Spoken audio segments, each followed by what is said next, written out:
Hello.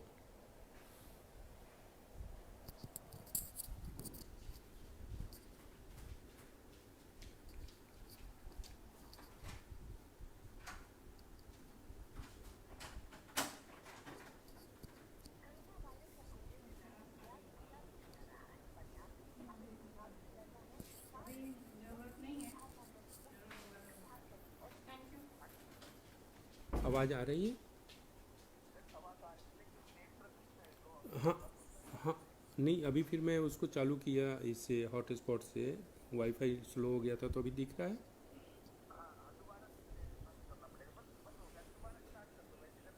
हाँ हाँ हाँ, okay okay okay okay okay.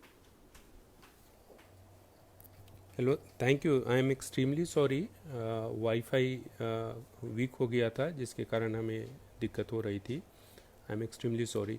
तो मैं फिर से रिकैप करता हूँ कि हमें स्वस्थ जीवन जीने के लिए और कोविड से लड़ने के लिए सबसे पहले योगा, उसके बाद ओम का उच्चारण, उसके बाद जो है सो हम EMR, तुलसी और कुरकुमा लेंगे।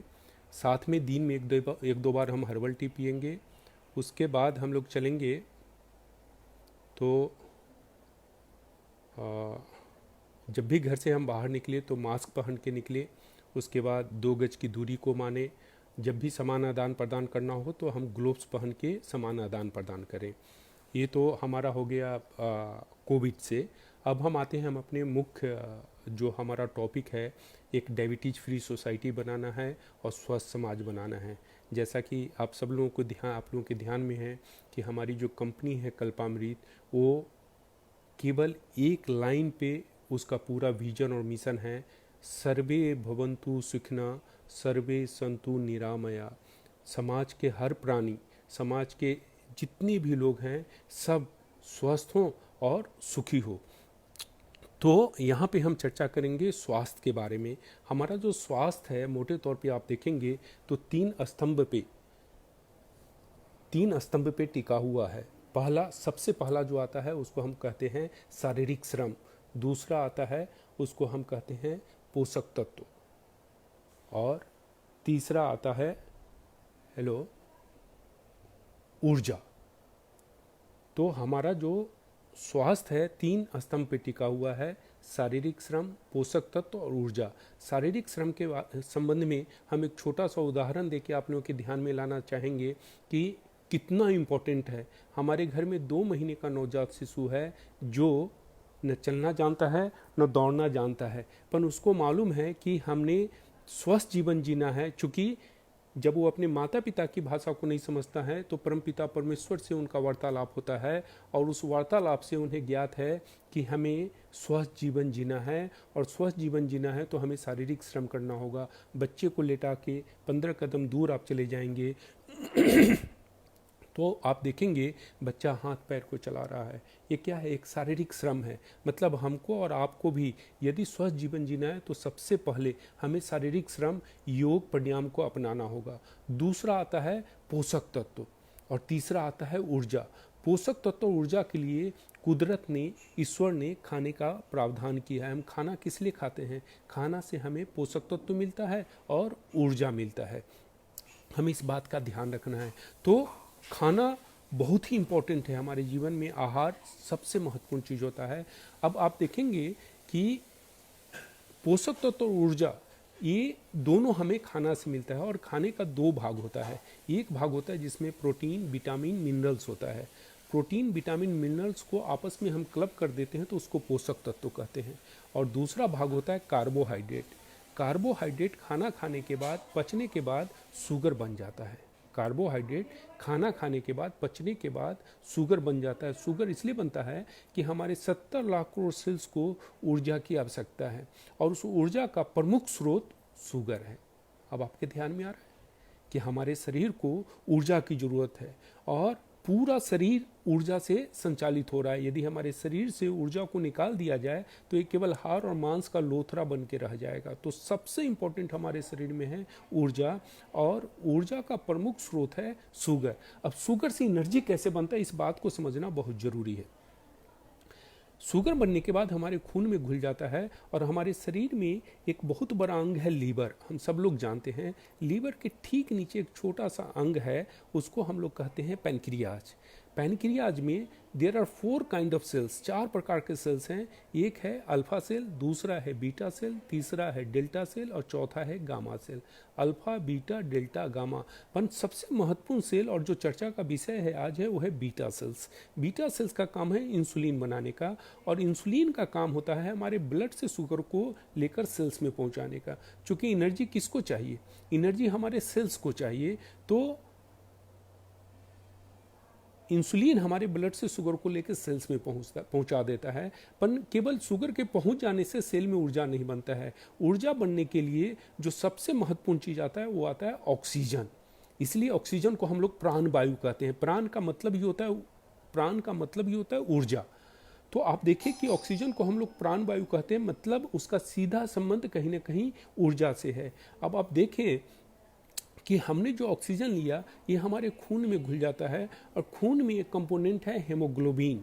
हेमोग्लोबिन का काम होता है हमारे ब्लड से ऑक्सीजन को लेकर सेल्स में पहुंचाने का। अब आप देखेंगे कि सेल्स में 2 तत्व पहुंच गया। इंसुलिन हमारे ब्लड से शुगर को लेकर सेल्स में पहुंचा दिया, और हेमोग्लोबिन हमारे ब्लड से ऑक्सीजन को लेकर सेल्स में पहुंचा दिया। जब ये दोनों वहां पे पहुंच जाते हैं तो शुगर अपने आप में एनर्जी नहीं है। शुगर को एनर्जी बनने के लिए मेटाबोलाइज होना पड़ेगा, उसको ब्रेक डाउन होना पड़ेगा। तो शुगर को ब्रेक डाउन करने का काम ऑक्सीजन करता है। हमें ध्यान से समझने की ज़रूरत है कि शुगर को ब्रेक डाउन करने का काम ऑक्सीजन करता है। और शुगर में 3 एलिमेंट है। लेट अस अंडरस्टैंड कि शुगर में कितने एलिमेंट है? 3 एलिमेंट है, कार्बन, हाइड्रोजन, ऑक्सीजन। आप देखेंगे कि शुगर में भी ऑक्सीजन है। हमने जो बाहर से ऑक्सीजन लिया, ये दोनों मिलकर एनर्जी बनता है। और ये सबसे बड़ा कारण है कि ऑक्सीजन को हम प्राण वायु कहते हैं, और प्राण ऊर्जा की इकाई है। कैसे? ऑक्सीजन एनर्जी बना, ऑक्सीजन हाइड्रोजन पानी बनता है। जब हम सुबह में शारीरिक परिश्रम करते हैं, श्रम करते हैं, तो आप देखेंगे कि पसीना गिरता है। क्यों?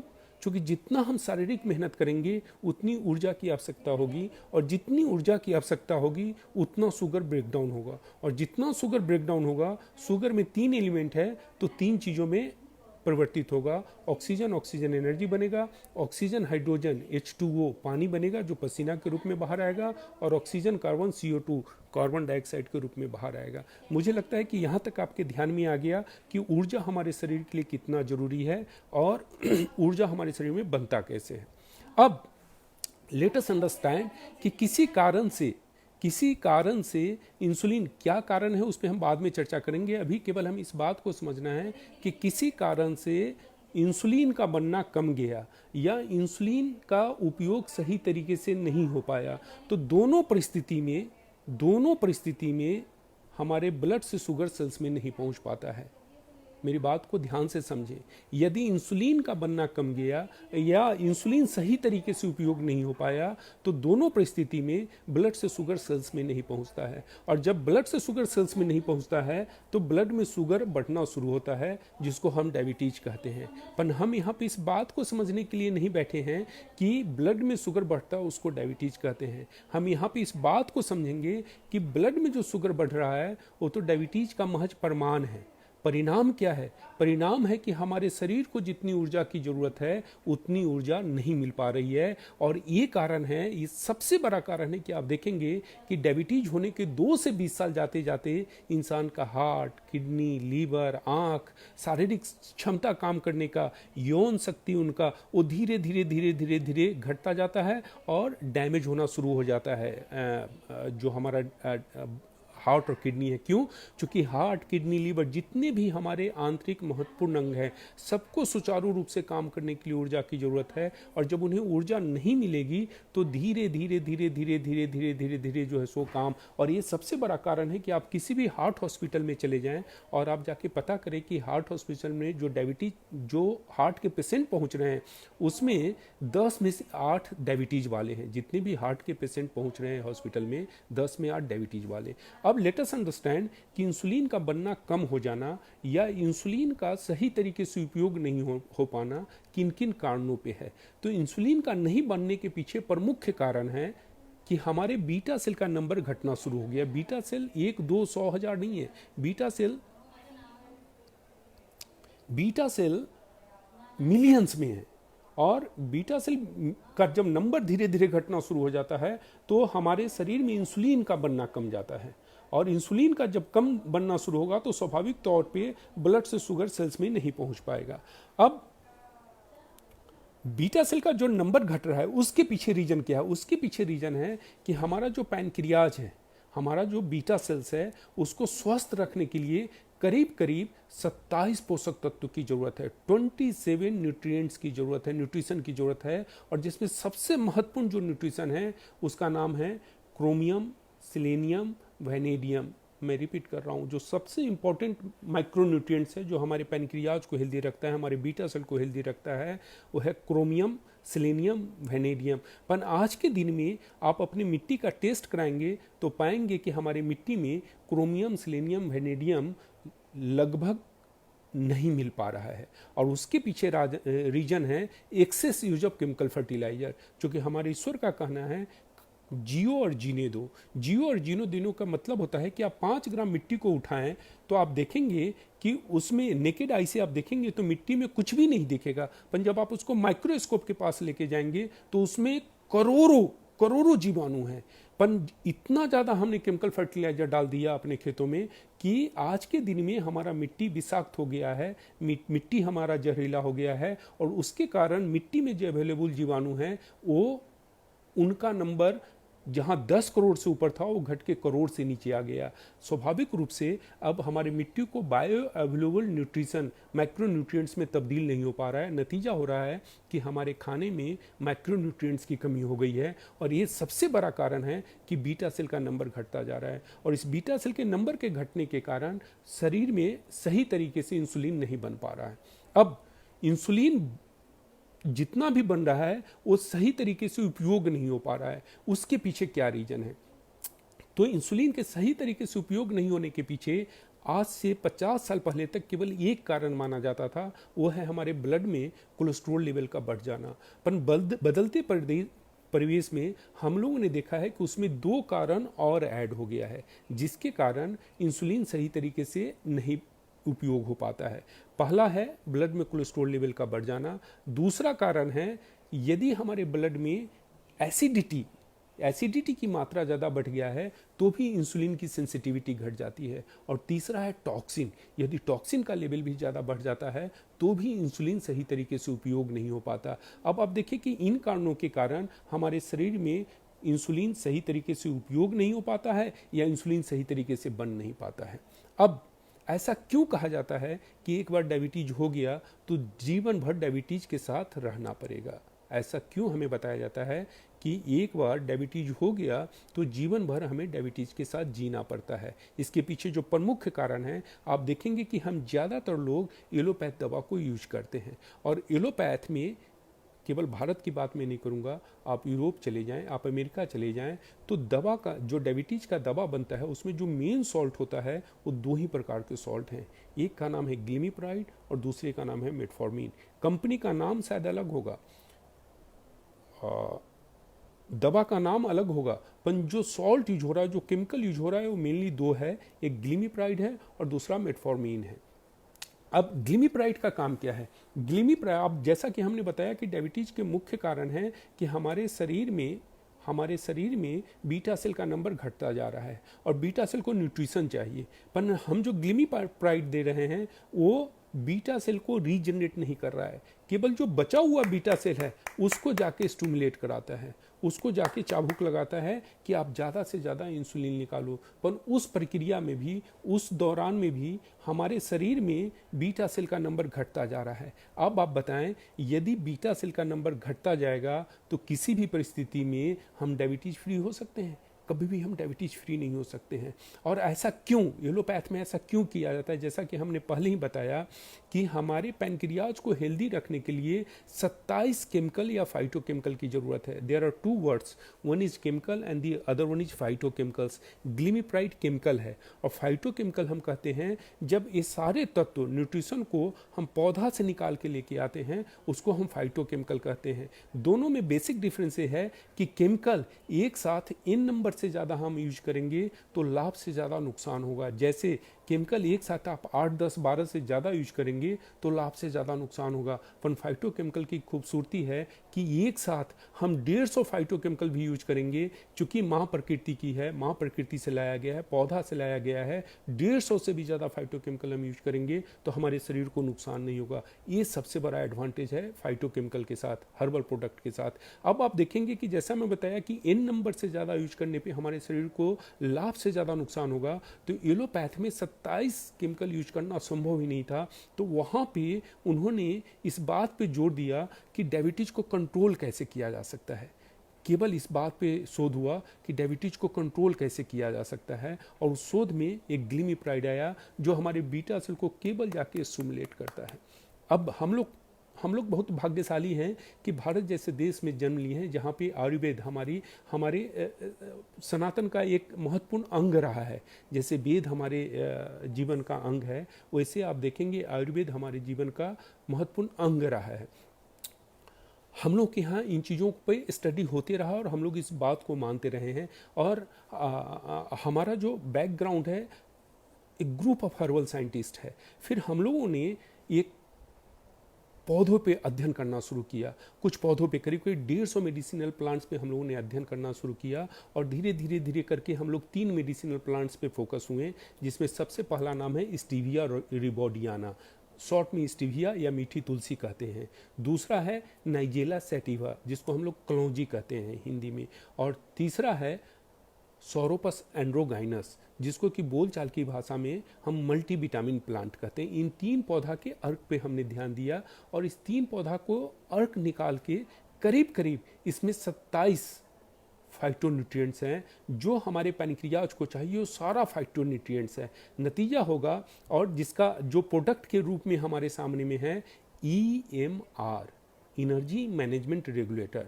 जो प्रोडक्ट हमारे सामने में आया है उसका नाम है एनर्जी मैनेजमेंट रेगुलेटर। ये मतलब इंसान के शरीर में एनर्जी को मैनेज करता है। तो एनर्जी मैनेज करने के लिए जो प्रोडक्ट आया उसका नाम EMR है। EMR काम कैसे करता है वो मैं आपके ध्यान में लाता हूँ। सबसे पहले हमने क्या बताया कि हमारे शरीर में टॉक्सिन लेवल बढ़ गया है, और टॉक्सिन लेवल के बढ़ जाने से जो सबसे बड़ा प्रॉब्लम होता है कि हमारे शरीर में जो भी न्यूट्रिशन है हमारा सेल्स उसको ऑप्टिमम लेवल पे एब्जॉर्ब नहीं कर पाता है। तो EMR सबसे पहले हमारे शरीर से टॉक्सिन को बाहर निकालता है। दूसरा, हमारे पैनक्रियाज को जितना भी न्यूट्रिशन चाहिए, करीब 27 न्यूट्रिशन चाहिए, और सारा न्यूट्रिशन हमारे EMR में है। 2 दिन, 5 दिन, 10 दिन, 15 दिन में हमें रिजल्ट नहीं मिलेगा। क्यों? क्योंकि डायरेक्ट शुगर पे काम नहीं कर रहा है, ये हमारे बीटा सेल को रीजनरेट और रीजुवनेट कर रहा है। तो हमें थोड़ा सा वक्त देना होगा, पर 15, 20, 25 दिन जाते जाते ये हमारे बीटा सेल को रीजनरेट और रीजुवनेट करेगा। नतीजा क्या होगा? इंसुलिन अपने आप निकलेगा। इसको हमें स्टिमुलेट कराने की जरूरत नहीं है, चाबुक, ग्लिमिप्राइड के जैसा चाबुक मारने की जरूरत नहीं है, स्वतः इंसुलिन निकलेगा। तीसरा हमने क्या बताया था कि इंसुलिन बन रहा है हमारे शरीर में, पर इंसुलिन सही तरीके से उपयोग नहीं हो पा रहा है। उसके पीछे 3 रीजन हमने बताया था। एक कोलेस्ट्रॉल बताया था, एक एसिडिटी बताया था, और टॉक्सिन बताया था। लेट अस अंडरस्टैंड कि EMR कितना अच्छा हमारा प्रोडक्ट है और कितना हॉलिस्टिक वे में हमारे शरीर पे काम कर रहा है। ये हमारे कोलेस्ट्रॉल को नॉर्मल करता है, एसिडिटी को न्यूट्रलाइज करता है, और टॉक्सिन के बारे में हमने पहले ही बता दिया है कि हमारे शरीर से टॉक्सिन को फ्लश आउट करता है। मतलब EMR केवल बीटा सेल का रीजुवनेट और रीजनरेट करके इंसुलिन बनने में ही मदद नहीं करता है, बल्कि इंसुलिन सही तरीके से उपयोग हो उसके लिए ये हमारे कोलेस्ट्रॉल को नॉर्मल करता है, एसिडिटी को न्यूट्रलाइज करता है, और टॉक्सिन को फ्लश आउट करता है। पर last but not the least हमने आपको क्या बताया था कि शुगर को मेटाबोलाइज करने का काम ऑक्सीजन का होता है, और ऑक्सीजन हमारे ब्लड में हेमोग्लोबिन ऑक्सीजन को ट्रांसपोर्ट करता है। अब आप देखेंगे यदि आप डायबिटीज 10 बंदे से मिलेंगे तो 10 में 7 डायबिटिक्स ऐसे होंगे जिनका हेमोग्लोबिन लेवल नीचे रहता है। EMR हीमोग्लोबिन के लेवल को बढ़ाता है या मेंटेन करता है। मैं आप लोगों से निवेदन करूंगा कि अलग अलग तरीके से यदि किसी बंदे का हीमोग्लोबिन लेवल कम है, आप EMR देंगे तो आप पाएंगे कि उनका हीमोग्लोबिन लेवल बढ़ गया। किसी बंदे को एसिडिटी बहुत ज़्यादा है और आप EMR देंगे, 7 से 10 दिन में उनकी एसिडिटी न्यूट्रलाइज हो जाएगा। यदि किसी बंदे का कोलेस्ट्रॉल लेवल बढ़ा हुआ है और आप केवल EMR देंगे तो उनका कोलेस्ट्रॉल लेवल नॉर्मल रेंज में आएगा। तो आप देखेंगे कि अलग अलग तरीके से भी ईएमआर को आप लोग परख सकते हैं, ताकि आत्मविश्वास के साथ लोगों के बीच में, जन जन के बीच में आप ईएमआर को लेके जाएंगे। अब आप देखेंगे कि हमारे शरीर में शुगर को ऊर्जा में तब्दील करने के लिए जितने भी आंतरिक तंत्र प्रभावी रूप से काम कर रहे थे, सारे तंत्र को इन ए वेरी हॉलिस्टिक वे में काम कर रहा है। You will not find such a good product in India. आज के दिन में आपको भारत में ऐसा एक प्रोडक्ट नहीं मिलेगा जो हॉलिस्टिक वे में हमारे आंतरिक तंत्र, ऊर्जा के बनने में जो मदद कर रहा है तंत्र, सारे तंत्र पे काम कर रहा है। जैसे बीटा सेल को रीजनरेट और रिजुमिनेट कर रहा है, कोलेस्ट्रॉल को मैनेज कर रहा है, एसिडिटी को न्यूट्रलाइज कर रहा है, टॉक्सिन को फ्लश आउट कर रहा है, रेजिडुअल टॉक्सिन को फ्लश आउट कर रहा है, और पांचवा हीमोग्लोबिन लेवल को बढ़ा रहा है। अब 4, 5, 6, 7, 8, 9 महीने जाते जाते हमारे शरीर में शुगर सही तरीके से ऊर्जा में तब्दील होगा, और शरीर में जो ही शुगर सही तरीके से ऊर्जा में तब्दील होता है तो हम उसको डायबिटीज फ्री कहते हैं। अभी तक हम लोग क्या कहते थे कि डायबिटीज कंट्रोल होता है, पर आज के बाद से एक नया शब्द निकल के आया है, डायबिटीज फ्री। डायबिटीज कंट्रोल और डायबिटीज फ्री में क्या अंतर है वो मैं आप लोगों के ध्यान में लाना चाहूँगा। डायबिटीज कंट्रोल का मतलब होता है कि हम एलोपैथ दवा खा रहे होते हैं, उसके बावजूद हमें शारीरिक तकलीफ से गुजरना पड़ता है। एलोपैथ दवा खा रहे होते हैं, उसके बावजूद शारीरिक तकलीफ से गुजरना होता है।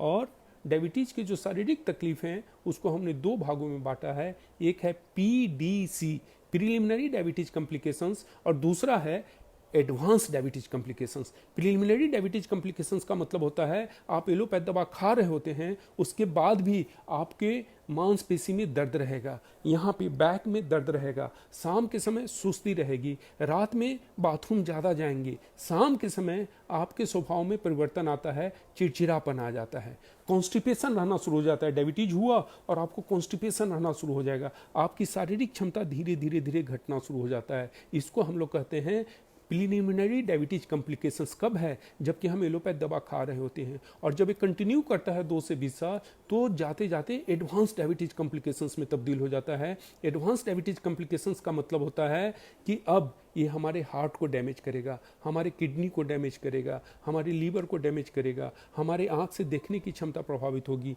कान से सुनने की क्षमता प्रभावित होगी। एक छोटा सा जख्म हो जाएगा, वो जख्म भरेगा नहीं। एक छोटा सा जख्म हो जाएगा, वो जख्म भरेगा नहीं। डॉक्टर साहब क्या कहेंगे? आप इसका एम्पुटेशन कर लो, इसको हम सर्जरी करके हटा देते हैं। अब आपने हिम्मत करके पूछ लिया कि डॉक्टर साहब एम्पुटेशन करने के बाद भी यहाँ पे जख्म होगा, और जब ये जख्म भरेगा कि नहीं तो कहेंगे ईश्वर को प्रार्थना करना, और ईश्वर के प्रार्थना के बाद भी ये जख्म नहीं भरा तो अब डॉक्टर साहब क्या कहेंगे? चिंता मत करो, हम यहाँ से कट करेंगे। इसको हम लोग कहते हैं एडवांस डायबिटीज कॉम्प्लिकेशंस। पर आप देखें कि ईएमआर हमें डायबिटीज फ्री लाइफ जीने में मदद करता है। डायबिटीज फ्री लाइफ का मतलब होता है, डायबिटीज फ्री लाइफ का मतलब होता है कि 5 पैरामीटर को क्वालिफाई करना। सबसे पहले हमारे शुगर लेवल को नॉर्मल रेंज में लाना। शुगर लेवल नॉर्मल रेंज का मतलब होता है फास्टिंग ब्लड शुगर 130 के नीचे है तो नॉर्मल रेंज में है, और पीपी पोस्ट प्रेंडियल 160 के नीचे है तो हम नॉर्मल रेंज में आ गए। तो आप देखें कि सबसे पहले शुगर लेवल नॉर्मल रेंज में आएगा। दूसरा बहुत इंपॉर्टेंट पॉइंट मैं बताने जा रहा हूँ, मेरी बात को ध्यान से सुनेंगे। एलोपैथ दवा या इंसुलिन का बंद होना, एलोपैथ दवा या इंसुलिन का बंद होना। जबकि अभी तक डायबिटीज के बारे में कहा जाता है कि जब तक हम जिंदा रहेंगे हमें डायबिटीज का दवा, एलोपैथिक दवा खाना पड़ेगा, और साथ में ये सारे शारीरिक तकलीफ से गुजरना पड़ेगा। पर मैं रिपीट कर रहा हूँ, एलोपैथ मेडिसिन या इंसुलिन का बंद होना। तीसरा, हमारे यूरिन से शुगर का बाहर नहीं निकलना। चौथा, जो हमारी शारीरिक तकलीफ है जो हमने आपको बताया प्रीलिमिनरी डायबिटीज कॉम्प्लिकेशंस, उसमें राहत मिलना। और पांचवा, हमारे शरीर में अपने अपने उम्र के हिसाब से ऊर्जा का पुनः वापस आना। फिर से हम उतना ही ऊर्जावान हो जाएंगे जितना डायबिटीज होने के पहले हम ऊर्जावान थे। तो आप देखेंगे इसको हम डायबिटीज फ्री कहते हैं। किसको? सबसे पहले शुगर लेवल का नॉर्मल रेंज में आना, एलोपैथिक मेडिसिन या इंसुलिन का बंद होना। तीसरा, हमारे यूरिन से शुगर का बाहर नहीं निकलना। चौथा, हमारे जो शारीरिक तकलीफ है वो खत्म हो जाना, पूर्णतः निवारण होना। और पांचवा, हमारे शरीर में फिर से उतना ही ऊर्जा बनना जितना पहले हमारे शरीर में ऊर्जा बनता था। अब मैं आपको बताऊं कि इंसुलिन के बारे में कहा जाता है, इंसुलिन के बारे में कहा, मैं रिपीट कर रहा हूँ, इंसुलिन के बारे में कहा जाता है कि एक बार आपने इंसुलिन लेना शुरू कर दिया तो जीवन पर्यंत आपको इंसुलिन लेना पड़ेगा, रैदर अब इसका डोज बढ़ता जाएगा। पर हम लोग बहुत खुश नसीब हैं। अभी अभी पिछले एक सप्ताह पहले की बात मैं बताता हूँ कि एक ऑडियो मुझे सुनने को मिला, अपने कल्पामित परिवार का ऑडियो मिला है इलाहाबाद से, कि इलाहाबाद की एक डॉक्टर प्रोफेसर है वहाँ पे कॉलेज में, उनके कोई पेशेंट हैं, उनका इंसुलिन बंद हो गया और वो इस बात को बंद होने के बाद, उनका पेशेंट है, इंसुलिन बंद हो गया, फिर भी वो इस बात को यकीन नहीं कर पा रही हैं कि किसी इंसान का इंसुलिन बंद हो सकता है। अब यहाँ पे एक बात को समझना, इस बात को मैं इसलिए उद्धृत कर रहा हूँ कि एक बात को, एक तथ्य को हमें समझने की ज़रूरत है कि लोग ऐसा कहते हैं कि बीटा सेल कभी भी रीजनरेट नहीं होता है, कभी भी रीजुविनेट नहीं होता है, बीटा सेल कभी भी रीजनरेट नहीं होता है, कभी भी रीजुविनेट नहीं होता है, लोग ऐसा कहते हैं। पर हमें समझने की ज़रूरत है कि बाहर से जो हम इंसुलिन ले रहे थे वो बंद हो गया, इसका मतलब हुआ कि हमारे शरीर के अंदर में इंसुलिन बनना शुरू हो गया, और इंसुलिन बनाने वाला एक ही पार्ट्स है, एक ही सेल्स है। इंसुलिन बनाने के लिए 2-5 सेल्स नहीं है, एक ही सेल्स है, बीटा सेल। अब आप समझें कि बीटा सेल रीजनरेट और रीजुविनेट हुआ कि नहीं हुआ। बीटा सेल रीजनरेट और रीजुविनेट हुआ तभी तो हमारे शरीर के अंदर में इंसुलिन बनना शुरू हुआ, और इंसुलिन शरीर के अंदर बनने के नतीजा हुआ कि बाहर से इंसुलिन लेना बंद हो गया। पर आप देखें कि एलोपैथी जगत के लिए एक चमत्कार है, जैसा कि पिछले दिनों हमने ऑडियो में सुना कि डॉक्टर सरिता बजाज हैं, उन्होंने इस बात को लेके बड़ी गंभीरता से इस बात को समझा, और जो हमारे एसोसिएट हैं उनको बुला के उनसे चर्चा की कि यदि ऐसा है तो हमें EMR को घर घर पे पहुंचाना है, जन जन के बीच में पहुंचाना है। लाइटर वेन में उन्होंने यहाँ तक बताया कि साहब यदि ऐसा होगा तो एलोपैथ डॉक्टर का अर्निंग का क्या होगा। पर जो डॉक्टर होते हैं वो अपने अर्निंग से ज़्यादा सबसे पहले अपने पेशेंट को रखते हैं कि वो कितने स्वस्थ जीवन जिए और कितना खुशहाल जीवन जिए। अब आपके ध्यान में आ गया कि हम डायबिटीज़ फ्री लाइफ कैसे जीते हैं। EMR का लेने का तरीका क्या है। सबसे पहले तो जो भी हम एलोपैथ दवा ले रहे होते हैं, जो भी दवा हम ले रहे होते हैं, चाहे हम एलोपैथ दवा ले रहे हैं या आयुर्वेद का ले रहे हैं या होम्योपैथ का दवा ले रहे हैं, आपको उस दवा को कंटिन्यू करना है और उसके साथ EMR को 2 बार लेना है। सुबह में नाश्ते से पहले 1 गिलास गुनगुना पानी में 2 ml लेना है, और रात में खाना खाने के आधे घंटे के बाद 1 गिलास गुनगुना पानी में 2 ml लेना है। 1 महीने के बाद मोटे तौर पे हम दवा ले रहे होते हैं, उसके बावजूद 10 में से 8% का शुगर लेवल बढ़ा होता है। तो आप 1 महीना शुगर लेने के बाद 1 महीना EMR देने के बाद उनका शुगर टेस्ट करेंगे। यदि शुगर लेवल 120 के नीचे आ गया, तो रात के दवा को हम हाफ करेंगे, फिर अगले महीने हम चलेंगे, शुगर लेवल 120 के नीचे तो रात का दवा बंद। अगले महीने में चलेंगे, शुगर लेवल 120 के नीचे है तो सुबह का दवा हाफ हो जाएगा, और फिर अगले महीने जाते जाते सुबह का दवा बंद हो जाएगा। ऐसे क्रमशः धीरे करके हम उनका शुगर का दवा बंद करते हैं। तो EMR दिन में 2 बार लिया जाता है, पर 3 परिस्थिति ऐसा है जहाँ पे EMR को 3 बार लेना है। वो तीन परिस्थिति कौन कौन सा है। पहला, यदि कोई इंसुलिन डिपेंडेंट है, यदि कोई इंसान इंसुलिन का इंजेक्शन लेता है तो हमें EMR को 3 बार देना है, सुबह में नाश्ते से पहले, दिन में खाने के बाद और रात में खाने के बाद। दूसरा परिस्थिति है जो हमने बताया कि गैंग्रीन हो जाता है, तो इंसान के पास कोई तरीका नहीं है, एक ही तरीका बचता है कि उसके अंग को सर्जरी करके हटाया जाए। पर मैं आपको पूरा भरोसा दिलाता हूँ, 99.99 नहीं 100% का भरोसा दिलाता हूँ, डॉक्टर साहब OT में ले गए, ऑपरेशन थिएटर में कि इनको कट करना है, आप वहाँ से उनको निकाल के लेके आएँ। और आपको करना क्या है, उनको दिन में 3 बार EMR दें। दिन में 3 बार आप उनको EMR दें, सुबह में नाश्ते से पहले, दिन में खाने के बाद, रात में खाने के बाद। और साथ में इसी EMR को उनका जो जख्म है उस जख्म पे 2 बार लगाना है। इसी EMR को उनके जख्म पे 2 बार लगाना है। 3 बार EMR को देना है, सुबह नाश्ते से पहले, दिन में खाने के बाद, रात में खाने के बाद, और 2 बार जख्म पे लगाना है। मेरी बात पे आप यकीन करें, 25 से 40 दिन जाते जाते 25 से 40 दिन जाते जाते जख्म को भरना है, भरना है, भरना है। नहीं तो एक डायबिटीज़ वाले के लिए कितनी मानसिक त्रासदी है वो आप सोच नहीं सकते हैं कि डॉक्टर साहब यहाँ से काटने के लिए कहते हैं, फिर यहाँ से काटने के लिए कहेंगे, और उसके बाद भी कोई रास्ता नहीं दिखेगा। अल्टीमेटली डायबिटिक जो है सो मरना ज़्यादा पसंद करता है बजाय कि उसका अंग छत बिछत हो। तो आप देखेंगे कि 3 कंडीशन में बताया था जहाँ पे ईएमआर को 3 बार देना है। पहला इंसुलिन डिपेंडेंट, दूसरा गैग्रीन जहाँ पे जख्म हो गया है, और तीसरा कंडीशन यदि आपके नॉलेज में आए कि किसी पेशेंट का किडनी में प्रॉब्लम आना शुरू हो गया है।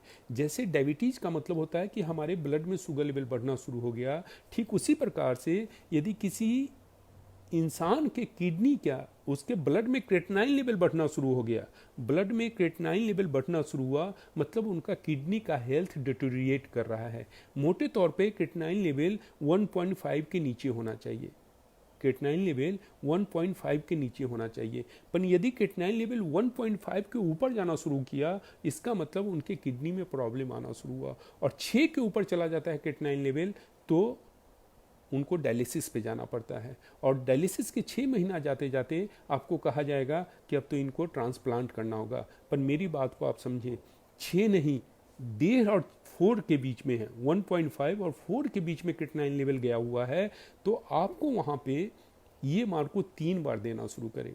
क्रेटिनाइन लेवल 1.5 टू 4 के बीच में, क्योंकि जो 4 है वही जाके 4.5, 5 और 6 होगा, पर 4 के बीच में है, 1.5 टू 4 के बीच में है, तो आप क्या करें, ईएमआर को 3 बार दें। यहाँ पे ध्यान देने वाली बात है कि हम लोग कहते हैं कि ईएमआर को 1 गिलास पानी में, गुनगुना पानी में लेना है, पर जिनके किडनी का प्रॉब्लम है उनको महज 1 कप पानी में देना है।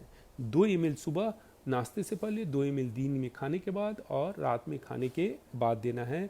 मुझे पूरा विश्वास है कि जब आप ईएमआर देना शुरू करेंगे, 3, 4, 5 महीना जाते जाते जो क्रेटिनाइन लेवल 4 गया था 1.5 से और बढ़ने की संभावना थी, अब 4 से 3.25, 3.5, 3.25, 2, 1.75 ऐसे करके 2 के नीचे आ जाएगा। और 2 के नीचे आने का मतलब सबसे बड़ी बात ये निकल के आती है, यदि 2 के नीचे आ जाता है मतलब अब उनको डायलिसिस की ज़रूरत नहीं है और ट्रांसप्लांट की ज़रूरत नहीं है। तो आप देखेंगे कि ये मार को हमें दिन में 3 बार लेना है, ये मार को 3 बार लेना है 3 परिस्थिति में। इंसुलिन डिपेंडेंट, जो लोग इंसुलिन का इंजेक्शन ले रहे हैं, जिनका क्रेटिनाइन किडनी का प्रॉब्लम है, और तीसरा यदि गैग्रीन का प्रॉब्लम है। पर एट द सेम टाइम जैसा हमने बताया कि हमारे कंपनी का, कल्पामृत परिवार का मकसद केवल उत्पाद बेचना नहीं है, तो डायबिटीज फ्री होने के लिए ईएमआर के साथ साथ हमें शुरू में क्लियर टॉक्स लेना चाहिए, और दूसरा इसके साथ हो सके तो हमें कल्पवीटा या जामुन के सिरका का कम्बिनेशन लगाना चाहिए। ईएमआर के साथ यदि हम कल्पवीटा दें या जामुन का सिरका दें तो हमारा रिजल्ट और बेहतर आएगा। अब मैं ये बताता हूँ कि डायबिटीज एक ऐसी बीमारी है जिसमें केवल हम ये मार को देंगे तो शायद हमें बहुत अच्छा परिणाम नहीं मिलेगा। तो इसके लिए बहुत ज़रूरी है कि इसके साथ हमें खाने पीने पे ध्यान देना है। जो ही हमारा उम्र 40+ चला जाए तो खाने का मूल मंत्र होता है fibre plus nutrition, fibre plus nutrition, fibre plus nutrition. मतलब सुबह की शुरुआत डायबिटीज वाले को एक 8, 8:30 के बीच में अंकुरित अनाज से करना चाहिए। कितना खाना है मर्जी उनकी। अंकुरित अनाज में जो सबसे अच्छा अनाज पाया गया है वो है मूंग, कि मूंग को खाएं। दिन में हम चलेंगे 10, 11, 12 बजे जब वो लंच करने बैठे तो अपनी मर्जी से लंच करें, हमारे तरफ से कहीं पे कोई रोक नहीं है। केवल 1/3 भाग ग्रीन सलाद लेना है और 2/3 भाग वो अपना खाना खाएं। अब ग्रीन सलाद में हर जो भी उस सीजन में अवेलेबल हो सारे ग्रीन सलाद को खाना है, इंक्लूडिंग गाजर और चुकंदर का भी हम सलाद खा सकते हैं। चावल के बारे में मैं एक बताऊं कि जैसे हमने बताया कि सुबह में अंकुरित अनाज खाना है, तो अंकुरित अनाज हम खाने के लिए इसलिए कहते हैं कि जो ही अनाज अंकुरित होता है तो एक तो उसमें फाइबर आ जाता है और दूसरा उसमें 2 विटामिन और ऐड हो जाता है, विटामिन सी और विटामिन ई, विटामिन सी और विटामिन ई। तो अभी जो कोविड का संक्रमण चल रहा है इसमें भी हमें अंकुरित अनाज खाना चाहिए, क्योंकि हमें विटामिन सी और विटामिन ई हमारे शरीर के इम्यूनिटी को बढ़ाने में बहुत महत्वपूर्ण होता है। अब आप देखिए कि हमें विटामिन सी और विटामिन ई भी मिल रहा है। ठीक उसी प्रकार से भात कुक्ड राइस के बारे में कहा जाता है कि कुक्ड राइस जितना ठंडा होगा, बाह्य रूप से उसके संरचना में कोई परिवर्तन नहीं आता है, एक्सटर्नल शेप में कोई परिवर्तन नहीं है, पर उसकी एक अपनी प्रकृति है। जितना ठंडा होगा, इंटरनल फर्मेंटेशन होना शुरू होता है, और उस फर्मेंटेशन के कारण उसमें कार्बोहाइड्रेट बढ़ना शुरू हो जाता है। और कहा जाता है कि जितना कार्बोहाइड्रेट बढ़ेगा उतना हमारे शरीर में शुगर ज़्यादा से ज़्यादा बनेगा। तो कहने का तात्पर्य है कि हम भात खाना चाहते हैं तो हल्का खाएं, स्मॉल क्वांटिटी में खाएं, और साथ में भात बनने के आधे घंटे के अंदर खा लें। अब हम 3 से 5 के बीच में चलेंगे, तो 3 से 5 के बीच में हम लोग चाय पीना पसंद करते हैं। मुझसे पूछेंगे तो अभी जो कोविड चल रहा है इसमें हर्बल टी पिए तो सोने पे सुहागा, और नहीं आपको दूध वाला चाय पीना है तो चाय पीने की, चूँकि चाय के पीने से एसिडिटी बनता है, तो हमें क्या करना चाहिए कि चाय पीने के पहले या तो हमें अंकुरित अनाज, सलाद या फ्रूट्स खाना चाहिए, 1 गिलास पानी पीना चाहिए, फिर चाय पीना चाहिए। किसी कारण से हमें अंकुरित अनाज, सलाद और फ्रूट्स नहीं मिलता है तो चाय पीने के पहले कम से कम 1 गिलास हमें पानी पीना चाहिए, क्योंकि पानी को अल्कानाइजिंग एजेंट कहा गया है, मतलब चाय से बनने वाले एसिडिटी को न्यूट्रलाइज करेगा। तो हम खाने पीने में इतना हमें परिवर्तन करना है। सोने के बारे में मैं बताऊं कि सोना इक्वली इम्पोर्टेंट है, सोना इक्वली इम्पोर्टेंट है। तो सोने के बारे में मैं बताऊं कि हमारे और आपके शरीर में एक जैविक घड़ी लगा हुआ है, बायोलॉजिकल क्लॉक लगा हुआ है, और महाप्रकृति में एक नेचर्स क्लॉक लगा हुआ है। अब नेचर्स क्लॉक और बायोलॉजिकल क्लॉक का आपस में मिलना बहुत जरूरी है एक साउंड स्लीप होने के लिए, गाढ़ी निद्रा होने के लिए। तो हमें समझने की जरूरत है कि महाप्रकृति सोने कब जाती हैं और जागने कब जाती हैं। शाम के 7 बजे हम घर से बाहर निकलते हैं, यदि पक्षी का बोलना बंद हो गया मतलब माँ प्रकृति सोने गई, और सुबह के 4:30 बजे आप जाग जाएं तो आप अलार्म लगा के तो आप देखेंगे कि पक्षी का बोलना शुरू हो गया, तो माँ प्रकृति 4:30 में जाग गई। और एक स्वस्थ जीवन जीने के लिए मुझे मेरे हिसाब से 5 आवर्स 30 मिनट्स पर्याप्त है। तो आप देखिए कि 4:30 बजे से 5.5 घंटे की उल्टी गिनती करेंगे तो हम लोग 11 बजे पहुंच रहे हैं, मतलब 11 बजे के पहले हम सब लोगों को सोने का प्रयास करना चाहिए एक स्वस्थ जीवन जीने के लिए। साथ में एक दूसरा भी साइंटिफिक रीजन है, बायोलॉजिकल क्लॉक और नेचर क्लॉक के अलावा भी एक रीजन है कि रात में पूरे दिन हम लोग काम करते हैं तो हमारे शरीर में टॉक्सिन बनता है और हमारे सेल्स डैमेज होते हैं। तो हमारे ईश्वर ने एक टाइम फिक्स किया है 11 से 3 के बीच में हमारे सेल्स रिपेयर होते हैं और टॉक्सिन बाहर निकाला जाता है। इसलिए बहुत ज़रूरी है कि हम रात में 11 बजे का सोने 11 बजे के पहले सोने का प्रयास करें। तो आप देखेंगे कि ईएमआर के साथ साथ हमें खाने पीने में परिवर्तन लाना है, हमें सोने में परिवर्तन लाता है। और चौथा है, उसको हम लोग कहते हैं शारीरिक श्रम, जिसमें हमने पहले ही चर्चा किया। अब मैं आपके ध्यान में लाता हूँ, ईएमआर का सेवन हम करते हैं, खाने पीने में परिवर्तन लाते हैं, सोने में परिवर्तन लाते हैं, शारीरिक श्रम में परिवर्तन लाते हैं, तो 99.99 नहीं 100% हम डायबिटीज़ फ्री लाइफ जिएंगे। और आज के दिन में 100, 200, 500, 1000, 2000 लोग नहीं, thousands of thousand people are living diabetes free life. आज हमारे इस अभियान के तहत, कल्पामृत के अभियान के तहत जो है सो डायबिटीज़ फ्री सोसाइटी के तहत में आज के दिन में thousands of thousand people are living diabetes free society. आज अपना ये अभियान केवल भारत में ही नहीं, भारत के बाहर के देशों में भी पहुंच चुका है और बहुत तेज़ी से आगे बढ़ रहा है। क्यों? चूँकि हमारे प्रोडक्ट में वो इफिकेसी है, हमारे एजुकेशन में वो सच्चाई है, हम जो शिक्षा दे रहे हैं उसमें एक सच्चाई है, जिस सच्चाई के बदौलत हम घर घर पहुंच रहे हैं, हम जन जन के पास पहुंच रहे हैं। लोग हमारे पास अभी आना शुरू कर दिए, जब से लोगों को पता चला ईएमआर के बारे में, लोग हमारे यहाँ जाते हैं और लोग भी सामने से ईएमआर को समझना चाहते हैं, हमारे एजुकेशन को समझना चाहते हैं। अब यहाँ पे मैं एक चीज़ और आपको बताना चाहूँगा कि डायबिटीज़ वाले को सनबाथ भी करना चाहिए, मतलब सूर्य प्रकाश का सेवन करना चाहिए। अच्छा, आपने 10 लोगों को ईएमआर दिया, 10 में 8 लोगों को रिजल्ट मिला, 2 को रिजल्ट नहीं मिलेगा, तो हम लोग थोड़ा सा निगेटिव हो जाते हैं। हम इस बात को लेकर उत्साहित नहीं होते हैं कि 10 में 8 लोगों को ठीक हुआ है। पर यहाँ पे भी हम इस बात को मैं आप लोगों को समझाने का प्रयास करता हूँ कि 10 में 8 को अच्छा रिजल्ट आया, 2 को अच्छा रिजल्ट नहीं आया, आप थोड़ा सा भी निराश मत हो। उनको आप कहें कि आप विटामिन डी का रिपोर्ट निकलवाएं। विटामिन डी हमारे शरीर के लिए बहुत जरूरी है, क्योंकि जब तक विटामिन डी पर्याप्त रूप से नहीं होगा, हमारे ईएमआर का जो न्यूट्रिशन है वो हमारा पैनक्रियाज सही तरीके से ऑब्जॉर्ब नहीं कर पाएगा। तो यदि 2 महीना देने के बाद, 3 महीने ईएमआर देने के बाद भी हमें अपेक्षित परिणाम नहीं मिल रहा है, तो हमें न हताश होने की ज़रूरत है, न हमें निराश होने की ज़रूरत है। आप उनसे निवेदन करें कि आप हमें विटामिन डी का रिपोर्ट दें, और विटामिन डी का जब वो रिपोर्ट दें तो वो आप हमारे साथ शेयर करें। हमारे ग्रुप पे, व्हाट्सएप ग्रुप है हमारे ओनली फॉर रिजल्ट करके, आप उस पर शेयर करें, मैं आपको मार्गदर्शन दूंगा। और जो ही विटामिन डी उनके शरीर में बढ़ेगा, जो शुगर लेवल 180 से नीचे नहीं आ रहा था महीना दिन के बाद, 2 महीने के बाद भी, अब आप देखेंगे कि विटामिन डी का लेवल हमने बढ़ाया और तीसरे, चौथे, 5वें दिन 180 से घट के 120 पे आ गया। मतलब ईएमआर का रिजल्ट हर हालत में है। हमें केवल चीज़ों को समझने की ज़रूरत है, अपने ध्यान में रखने की ज़रूरत है, और सही तरीके से हम हमारे जो प्रोस्पेक्टिव नीडी डायबिटिक हैं उनको सही तरीके से समझाने की ज़रूरत है। अब आप देखेंगे कि हमने डायबिटीज पे चर्चा किया, पर ईएमआर एनर्जी मैनेजमेंट पे काम करता है। और मैं आपको बताऊं कि 4 बीमारियां ऐसे हैं, 4 डिजीजेज, जिनका संबंध सीधे सीधे, यदि हमारे शरीर में शुगर सही तरीके से ऊर्जा में तब्दील नहीं हो रहा है, तो ये 4 बीमारी का मुख्य कारण बन के आता है। जिसमें पहला है डायबिटीज़, दूसरा है ब्लड प्रेशर, तीसरा है थायराइड, चौथा है माइग्रेन हेडेक।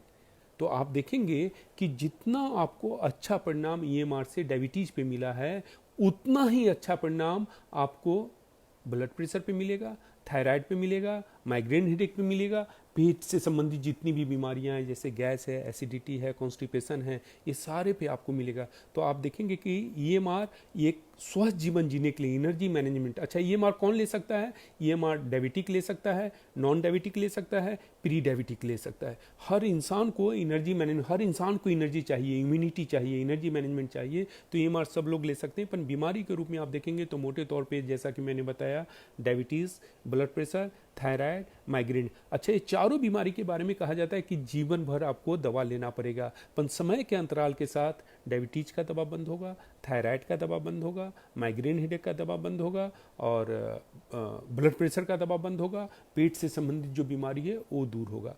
हाँ, इतना जरूर ध्यान रखेंगे कि जैसे हमने डायबिटीज के बारे में बताया, ठीक उसी प्रकार से यदि थायराइड में हमें बहुत अच्छा परिणाम नहीं मिल रहा है, तो वहाँ पे भी हमें विटामिन डी का टेस्ट कराना चाहिए। ब्लड प्रेशर के बारे में बताऊं कि हमें ईएमआर को देना है, और साथ में उनके खाने में नमक की कमी करना है। हो सके तो हमें उनसे रिक्वेस्ट करना है कि सप्ताह में 1 दिन बिना नमक का खाना खाएं। 100% उनका ब्लड प्रेशर कंट्रोल होगा और उनका दवा बंद होगा। तो आप देखेंगे कि डायबिटीज़ का जैसे दवा बंद हुआ है, ठीक उसी प्रकार से ब्लड प्रेशर का दवा बंद होगा, थायराइड का दवा बंद होगा, माइग्रेन हेडेक का दवा बंद होगा। जबकि चारों बीमारी के बारे में कहा जाता है कि जीवन भर हमें इनका दवा का सेवन करना होता है। कितनी बड़ी बात है ये कि ईएमआर, अच्छा एक है कि ईएमआर का इतना अच्छा लाभ है, तो यदि 1000 रुपये का हो, 1500 रुपये का हो, 2000 रुपये का हो, तो हमारे समाज के सारे वर्ग के लोग इसका सेवन नहीं कर सकते। चूँकि अभी भी आप गांव के परिवेश में चले जाएंगे तो 400 रुपये, 500 रुपये का बहुत बड़ा महत्व होता है। तो मैं आपको बताऊं, यदि आप कल्पामृत परिवार के सदस्य हैं तो इसका खर्च आता है सुबह में 5 रुपये और शाम में 5 रुपये। मतलब 1 कप चाय जो हम पीते हैं, करीब करीब 1 कप चाय के बराबर इसका प्राइस है। कहने का तात्पर्य है कि ईएमआर हर आदमी अफोर्ड कर सकता है, समाज के सारे वर्ग के लोग अफोर्ड कर सकते हैं। ज़रूरत है कि हम सही तरीके से लोगों के पास पहुँचे और ईएमआर के बारे में उनको हम समझा पाएँ। तो ये हमें घर घर पहुँचने में ये मदद करेगा। बहुत आसान तरीका है ईएमआर के साथ हम घर घर तक पहुँचे। अब ईएमआर के साथ हम 2-3 प्रोडक्ट और है जिस पे हम शॉर्ट में चर्चा करेंगे। जैसे एक हमारा बहुत ही अच्छा प्रोडक्ट है कल्पवीटा। आज हमारे समाज में, अपने देश में 10 लोग हैं, तो 10 में से आप पाएंगे कि 7 लोगों में विटामिन B12 की कमी है। विटामिन B12 की कमी है। और विटामिन B12 की कमी से प्रॉब्लम क्या आता है? सबसे पहले प्रॉब्लम आएगा कि हम मसल क्रैम्प होना शुरू होता है। विटामिन B12 की कमी से हमारे मसल्स में क्रैम्प आना शुरू हो जाएगा। दूसरा, यदि आप 200-500 मीटर भी चलते हैं तो चलने के बाद आपको थकावट होना शुरू हो जाएगा। और 10 में 7 लोगों में विटामिन B12 की कमी है। वर्ल्ड हेल्थ ऑर्गेनाइजेशन का कहना है कि विटामिन B12 का हर्बल कोई सोर्स नहीं है। इसके जो भी सोर्स हैं या तो एलोपैथ हैं या मछली वगैरह में पाया जाता है, नॉन वेज में पाया जाता है। पर मैं आपको बताते हुए, मुझे इस बात को बताते हुए बहुत खुशी हो रही है कि हमारा जो कल्पवीटा है वो प्योर हर्बल है और उसमें विटामिन B12 है। हमने कल्पवीटा को विटामिन B12 के लिए लाया है। लेकिन एक बात मैं आपको बताता हूँ, आपने एम्बे का नाम सुना होगा। एम्बे में एक प्रोडक्ट है न्यूट्रीलाइट। न्यूट्रीलाइट का मार्केटिंग किया जाता है केवल और केवल प्रोटीन के लिए, कि उसमें सारे जो वाइटल प्रोटीन हैं वो सारे वाइटल प्रोटीन उसमें हैं। अब मैं आपको बताता हूँ कि कल्पवीटा में जितने न्यूट्रीलाइट में इसेंशियल एमिनो एसिड है, जितने इसेंशियल एमिनो एसिड न्यूट्रीलाइट में है, वो सारे इसेंशियल एमिनो एसिड हमारे कल्पवीटा में। सारे इसेंशियल, जितने भी इसेंशियल एमिनो एसिड, जिसको हम प्रोटीन कहते हैं, एमिनो एसिड प्रोटीन, जितने न्यूट्रीलाइट में है, उतना ही इसेंशियल प्रोटीन, उतना ही इसेंशियल एमिनो एसिड हमारे कल्पवीटा में है। लेकिन कल्पवीटा को हम लोग लाए हैं विटामिन B12 के लिए। तो आप देखें कि विटामिन B12 के साथ साथ सारा इसेंशियल एमिनो एसिड हमें मिल रहा है और साथ में विटामिन D का ट्रेस है। इस बात को देखिए, हम लोग एक अच्छे कंपनी से बिलोंग करते हैं तो हमें सही चीज़ों को रखना है। विटामिन D इसमें पाया गया है, पर इतना पर्याप्त नहीं पाया गया है कि किसी इंसान के विटामिन D के लेवल को बढ़ा दे। इतना जरूर रहेगा कि यदि विटामिन D है तो उसको मेंटेन करेगा। तो आप देखेंगे कि कल्पवीटा एक ऐसा प्रोडक्ट है जो विटामिन B12 के साथ इसेंशियल एमिनो एसिड और विटामिन D भी उसमें पाया गया। एक बेहतरीन प्रोडक्ट है अपना कल्पवीटा, उसको हमें समझने की जरूरत है और लोगों तक पहुंचाने की जरूरत है। अब आता है स्वस्थ सखी। आप देखेंगे कि आज के दिन में हमारी जो बेटियां और बहनें हैं जिनका उम्र 12 साल से 48 साल के बीच में है, आज इन नंबर ऑफ कॉम्प्लिकेशन से वो पीड़ित हैं। जैसे मेंस्ट्रुअल साइकिल में उनको प्रॉब्लम आ रहा है, ल्यूकेरिया का प्रॉब्लम आ रहा है, क्रैम्प आ रहा है। तो और जितनी समस्या है, आप एलोपैथिक डॉक्टर के पास चले जाएंगे तो सारे समस्या के लिए डॉक्टर साहब अलग अलग दवा देंगे। जैसा कि हम बताएं कि हमारा टीम है, रिसर्च बेस्ड टीम है, तो हम लोगों ने इस पे भी एक रिसर्च करना शुरू किया और हमने ये पाया कि 12 साल से 48 साल के बीच में जो हमारी बेटियां और बहनें हैं, उनके इन नंबर्स ऑफ प्रॉब्लम के पीछे मुख्य कारण है कि उनका हार्मोन सेक्रेशन इम्बैलेंस हो गया है, हार्मोनल सेक्रेशन इम्बैलेंस हो गया है। तो स्वस्थ सखी का काम है हार्मोनल सेक्रेशन को बैलेंस करना। नतीजा होगा कि 12 से 48 साल के बीच में जो भी हमारे शारीरिक परेशानी है, चाहे आप मेंस्ट्रुअल साइकिल से ले लें या आप सिस्ट से संबंधित ले लें, या उनके कमर में दर्द हो, उनके मसल्स में क्रैम्प हो, उनके सिर में दर्द हो, इन नंबर्स ऑफ प्रॉब्लम, मतलब वहाँ पे डायबिटीज पे काम नहीं करेगा, कैंसर पे काम नहीं करेगा, मोटापा पे काम नहीं करेगा, पर ये 3-4 चीज़ों को छोड़ के हमारे बहन और बेटी के जितने भी शारीरिक तकलीफ है, उस सारे शारीरिक तकलीफ पे स्वस्थ सखी काम करेगा। कितना अच्छा प्रोडक्ट, केवल एक प्रोडक्ट और सारे क्यों काम करेगा। जैसे हमने बताया कि EMR सारे बीमारियों पे काम क्यों कर रहा है, क्योंकि सारे बीमारियों का जड़ है कि इंसान के शरीर में शुगर सही तरीके से ऊर्जा में तब्दील नहीं हो रहा है। उसी प्रकार से हमारी बेटियों और बहनों के शरीर में तकलीफ है कि हार्मोनल सेक्रेशन बैलेंस नहीं हो रहा है, उसके कारण सारे तकलीफ होते हैं। तो स्वस्थ सखी का काम है हार्मोनल सेक्रेशन को बैलेंस करना, और जब हार्मोनल सेक्रेशन बैलेंस होगा तो जैसा मैं बताया, इन नंबर्स ऑफ प्रॉब्लम है, इन नंबर्स ऑफ प्रॉब्लम खत्म होगा, चाहे वो मेंस्ट्रुअल साइकिल से रिलेटेड हो या ल्यूकोरिया से रिलेटेड हो या सिस्ट से रिलेटेड हो। इस तरह की जितनी भी प्रॉब्लम है, वो सारा PMS हो, प्री मेंस्ट्रुअल सिंड्रोम जो होता है, उससे रिलेटेड हो, तो उनको राहत मिलेगा। तो ये एक बहुत अच्छा प्रोडक्ट है। इवन जहाँ पे हमारी बहन और बेटियां गर्भ धारण नहीं कर रही हैं, वहाँ पे भी स्वस्थ सखी से हमें रिजल्ट मिला है। वहाँ पे हम लोग स्वस्थ सखी देते हैं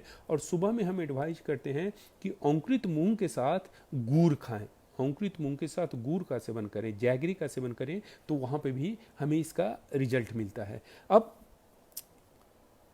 आप देखेंगे कि कहा जाता है कि हमारे घर में 2 जहर हम लोगों ने रखा है, एक नमक और चीनी।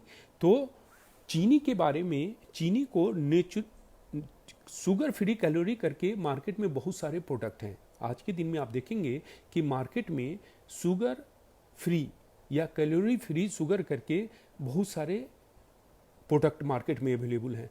उसके जगह हम लोगों ने भी एक प्रोडक्ट लाया है जो natural sweetener sugar free, market में जितने भी हैं सारे सिंथेटिक हैं। मार्केट में जितने भी प्रोडक्ट आपको मिलेंगे सारे के सारे आपको सिंथेटिक मिलेंगे। पर हमारा जो प्रोडक्ट है मधु अमृत करके है, मधु अमृत करके है, हमारा कल्पामृत मधु अमृत करके है। तो मधु अमृत जो है वो नेचुरल स्वीटनर, शुगर फ्री है। मतलब जो लोग डायबिटीज़ से पीड़ित हैं या जिनको ब्लड प्रेशर का प्रॉब्लम है या जिनको मोटापा है, वो लोग चाहें तो मधु अमृत को ले सकते हैं। और मधु अमृत की एक खूबसूरती मैं बताता हूँ। जब हमारे शरीर में एसिडिटी बनता है तो हम लोग एंटासिड टैबलेट लेते हैं, हिस्टैक जिनटेक, और हिस्टैक जिनटेक लेने के बाद भी हमारे शरीर में 10 मिनट के बाद राहत मिलता है। पर आप देखें कि मधु अमृत को हम लोग मुख्यतः लाए हैं शुगर के रिप्लेसमेंट के रूप में, या जो सिंथेटिक शुगर कैलोरी फ्री है उसके रिप्लेसमेंट के रूप में लाए हैं, क्योंकि ये नेचुरल स्वीटनर शुगर फ्री है। पर इसके थेरापेटिक वैल्यू देखें, नेचुरल माँ प्रकृति से निकाला हुआ हर तत्व में थेरापेटिक वैल्यू होता है। अब जैसा हमने बताया कि एसिडिटी आपको अटैक किया, अब आप क्या करें, 1 गिलास गुनगुना पानी लें और उसमें मधु अमृत के 8 से 10 ड्रॉप डालें। मोटे तौर पे मधु अमृत जब टी और कॉफ़ी की बात आती है तो उसमें 3 से 4 ड्रॉप पर्याप्त होता है।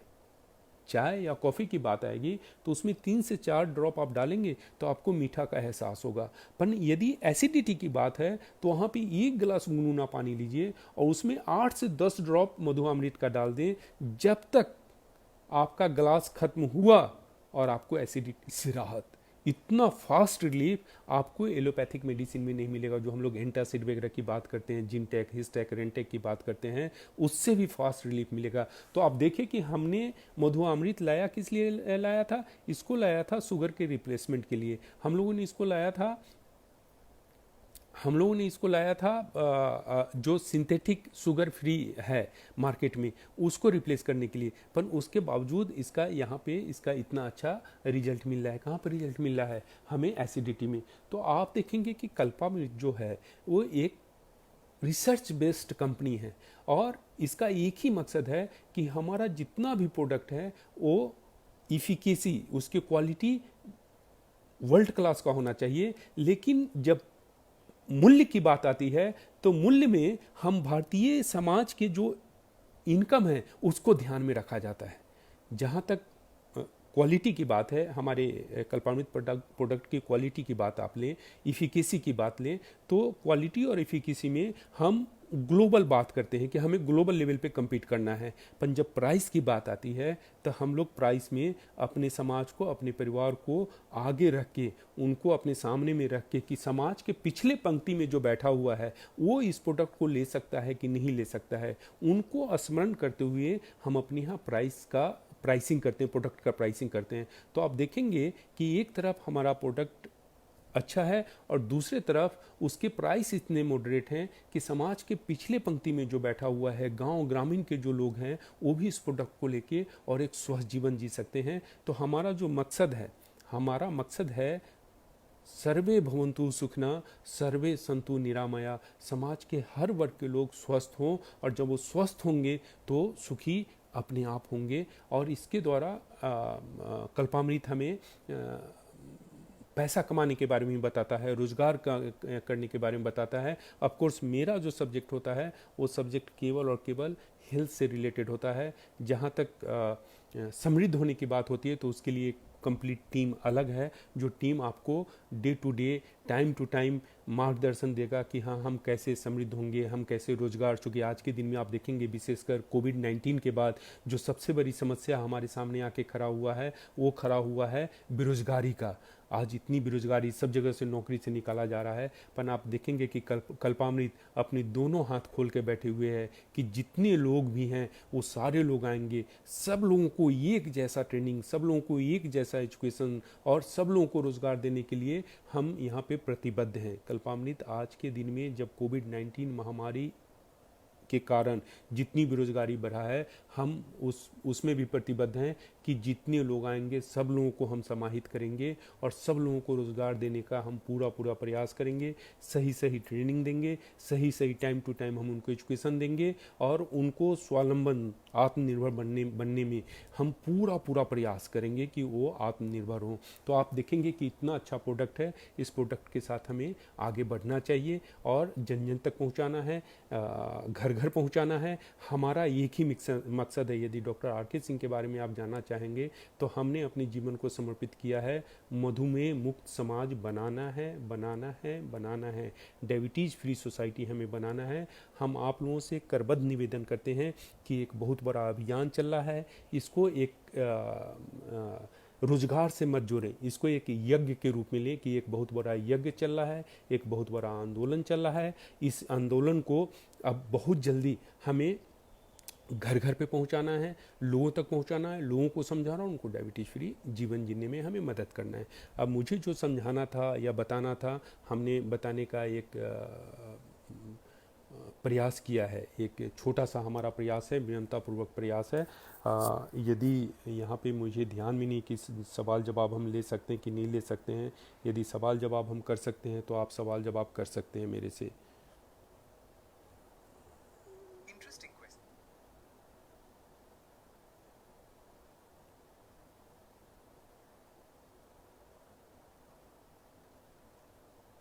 हेलो।